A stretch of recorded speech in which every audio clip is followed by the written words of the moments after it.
Jojo's Bizarre Adventure is one of my favourite pieces of media, and Magic the Gathering is one of my favourite games, so it only makes sense that I decided to build an entire commander deck referencing Jojo.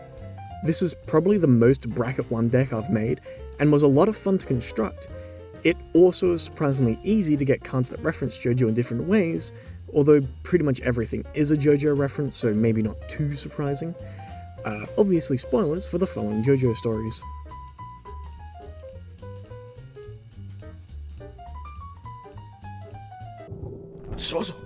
Starting in part 1, we have probably the most iconic Jojo reference, breathing, specifically referencing Harmon with the Breath of Life.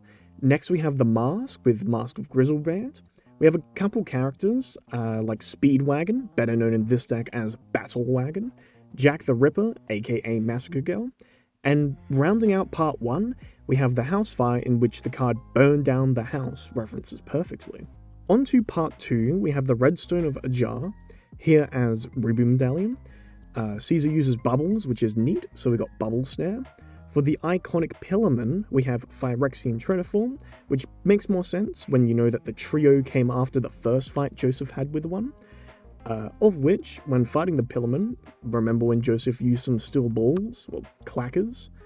There was also that moment where they raced around in horse and cart.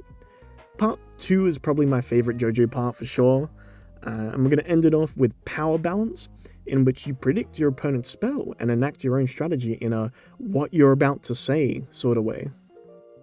Part 3 has the most references to cards in this deck. Starting with the introduction of stands, we have probably the most iconic Jojo reference magic card with Geist and his 4/4 Angel stand. We have the gang go on a trip to Egypt where they encounter numerous combatants. They have a fly in a plane, a car driving outside its lane, and a sun making the gang go insane. Of course, we have part of the main group referenced in Platinum Emporium and Puppet Strings, because Kakuin's ability to puppet someone. For some more enemies, we have a gun and mirror, Stuffy Doll for that one episode, as well as the Sword of Anubis. Animals aren't excluded, as we have both Iggy and Pet Shop in here as well. We also have got that one arcade game stand. Of course, this wouldn't be completed without Dio and a reference to Time Stop, so we got 2 in here, as well as the coffin he was hidden in up until this part. Finally, rounding out part 3, we have Jotaro's iconic Yara Yara Des, or Good Grief. Real quick, if you're enjoying the video, I would ask that you just subscribe, like, and leave a comment for something that you would like me to cover in Magic. This is a shorter, more fun video that I'm making that is a little bit different to what I normally do, but if you have any ideas for topics you'd like me to cover in Magic, feel free to comment them and I can get to it sometime in the future. Part 4. We start off with Worst Company as Army of the Damned, The Hand as Infinite Obliteration, Mannequin as Surface, and Harvest as Springheart and Tuco. Of course, the Arrow, which took a major role in this part for developing new stand users. We have Pell Jam, which was a really cool stand and a really fun episode. We have that Rat that nearly no-diffed Jotaro. Pramakin as that one stand where you couldn't look at someone's back, so it kind of forces you to look one way around the table too. A bit of a stretch, but everything is a Jojo reference one way or another.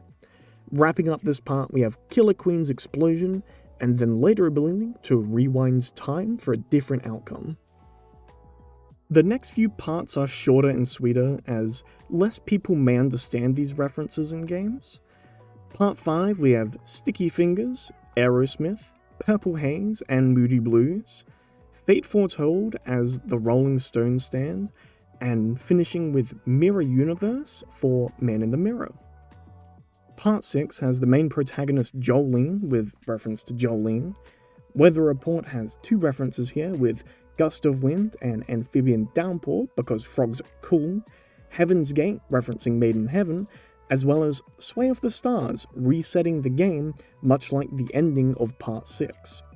Which, leading us into Part 7, we have people riding horses, throwing spinning steel balls, trying to get the golden ratio at another individual with a dinosaur.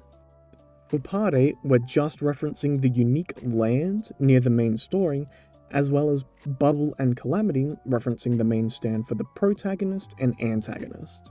Of course, the individual talking about these references to everyone will be our commander, Tom Bombadil, because he's so cool and awesome and a really fun storyteller that it only makes sense to regale these references to everyone at the table. Thank you so much for making it this far in the video. This was a really fun one for me to make, and hopefully it was fun to watch it as well. If there are any ideas for videos you'd like me to make, feel free to comment them. Otherwise, have a very lovely rest of your day.